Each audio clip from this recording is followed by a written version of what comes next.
I am Marta López, PhD student in the carbon dioxide group of the Marine Research Institute in Spain. And I'm Marcos Fontela, early career researcher in the Oceanography and Climate Change group of the Center of Marine Science of Algarve in Portugal. Well, we are currently doing a transoceanic section through the North Atlantic aboard the Spanish research vessel Sarmiento de Gamboa. We depart from Vigo, Galicia, at the end of May, and we are going to do the 10th repetition of the gossip section that goes from Portugal to Cape Farewell in Greenland. Come take a walk with us. This year, the section exploration is funded by the Spanish project Bocas 2, which is co-funded by the Spanish government and the European Regional Development Fund. In ocean science, international cooperation is key, and this cruise represents a very good example of it because we count with the support of scientists from Spain, France, Portugal, and also Switzerland. We are part of the team that is going to characterize the inorganic carbon chemistry in seawater. Why is it important to have ocean carbon data?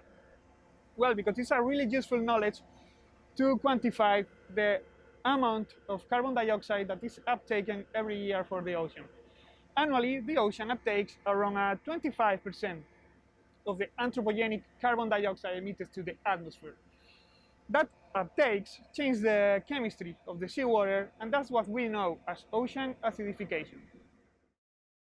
In this oceanographic cruise, we are measuring 4 carbon parameters: the pH, the total alkalinity, the dissolved inorganic carbon, and the partial pressure of carbon dioxide in seawater. For samples of the interior ocean, the pH is going to be measured spectrophotometrically. Total alkalinity is going to be measured via open cell titration. The total carbon content through the infrared detection of carbon dioxide. And the fourth variable, the partial pressure of carbon dioxide, is only done for underway surface samples with an autonomous equipment installed in the ship. Ship operations are mandatory to keep the global ocean observing system at sea. Cruises like this one are important to achieve one of the UN Ocean Decades Challenge, to get a sustainable ocean observing system that delivers as most real-time data to the users.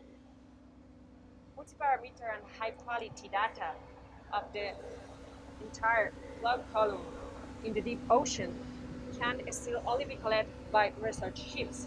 And cruises are also important for deployment and calibration of autonomous equipments like drifting buoys or profiling flutes, like these Argo flutes that are going to be released during this cruise.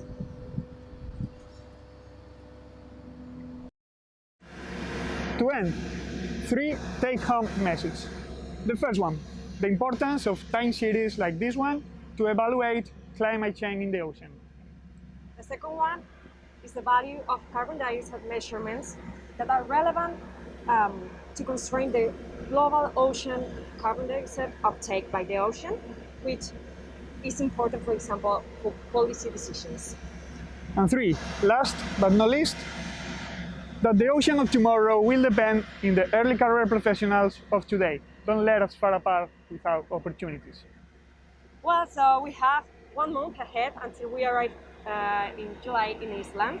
So that means that there is a lot of samples to collect, a lot of water to analyze.